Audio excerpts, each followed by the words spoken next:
Thank you, Marie. Marie has been introducing me for a long time.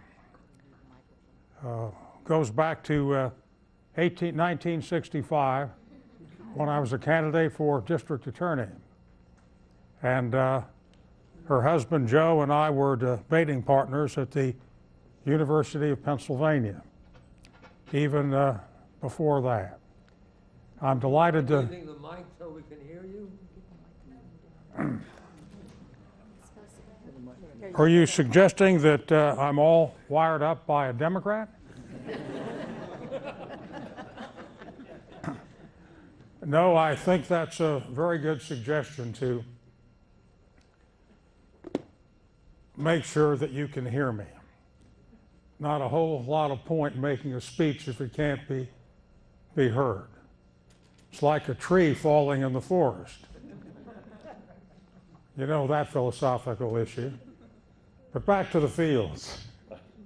Marie has been introducing me for a long time, and I thank her for that very generous introduction and for being married to Joe for now about 5 decades. I wrote this book called Never Give In, $24.95. Once I've signed it, you can't return it. It'd be worth about $10.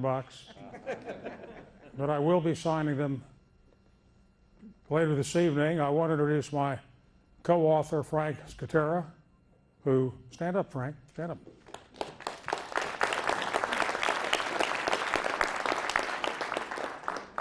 I'm a little concerned that he got more applause than I did, but that's part of the risk of this line.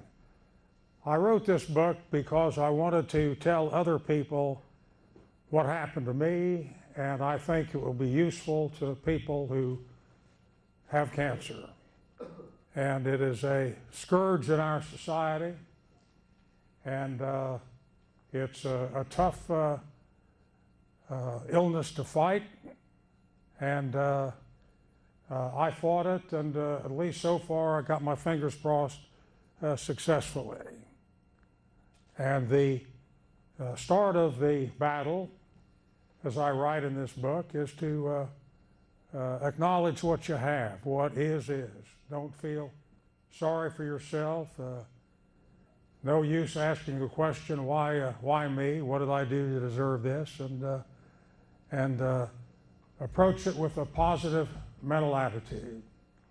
First thing I did was to consult with my family about how to handle it in a political context. The medical context comes first, and the political context is not far behind. And once I knew I had it, the family sat down, and I turned to Pennsylvania's most astute political mind, our oldest son, Shana. And he operates on the principle, as I do, of tell it all and tell it now and tell it fast. And we got the diagnosis on the afternoon, and 5 o'clock on what they call a hastily called news conference, I faced the news reporters. And I did it with a genuine positive attitude. I said, I beat 2 brain tumors, double bypass surgery, and a lot of political opponents, and I'm going to beat this too. And that's how I felt about it. Had a great doctor, Dr. John Glick, leading national oncologist, and he said you have a 70% chance to live 5 years. Well, as far as I was concerned, the 70% didn't apply to me. And the 5 years didn't either, as far as I was concerned. And then I started chemotherapy. And chemotherapy is a very tough regimen.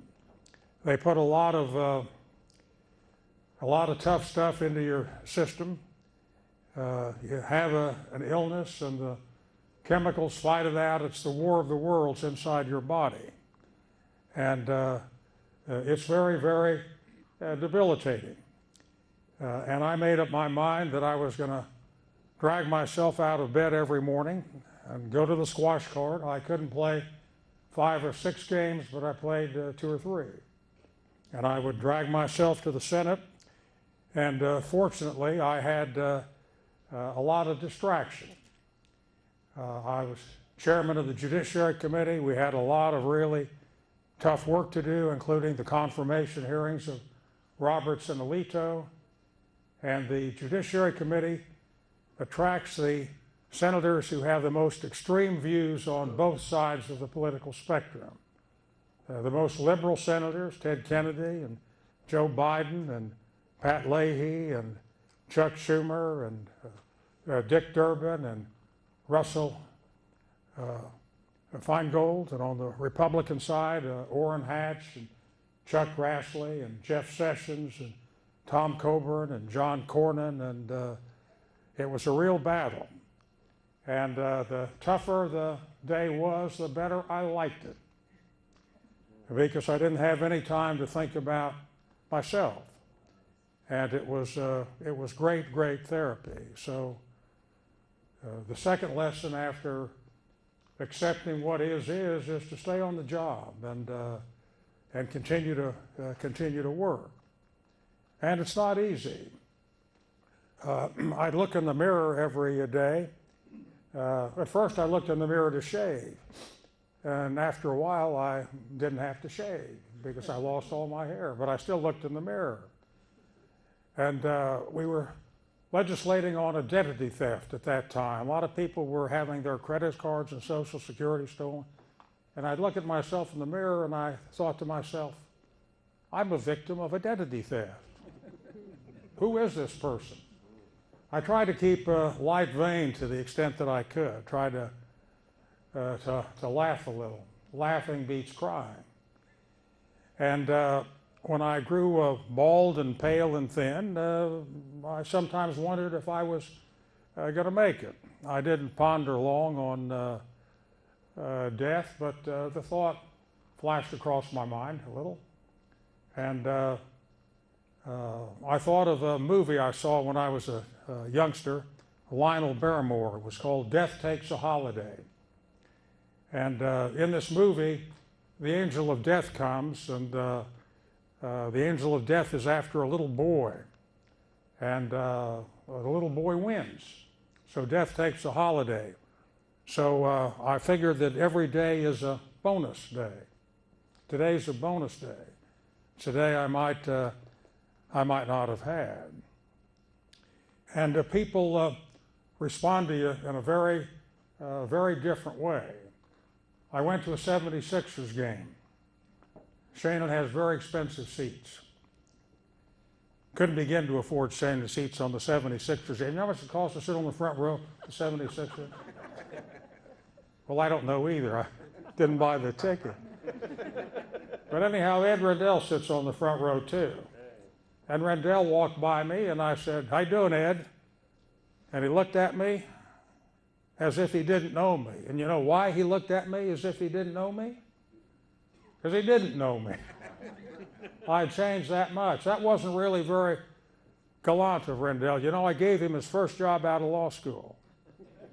He was a law student at Villanova, and I interviewed him. And I thought he was a very promising young lawyer. Now he's governor, still making a lot of promises. That's a laugh line. Should produce a bigger laugh than that. You guys will never get into the Jon Stewart show, let me tell you this. I was on the Jon Stewart show last week. Anybody have the misfortune to see the Jon Stewart show? How can you watch the Jon Stewart show? Joan and I were in the green room looking at the first 2 segments. I was on segment 3, and I was just amazed. I decided when I went out there, if I got a chance, I was going to say, you must select and screen this audience very carefully to find this many people who will laugh at anything. Oh. I didn't get a chance to say it all. I got a chance to say was, this crowd will laugh at anything. And you know what happened? They laughed.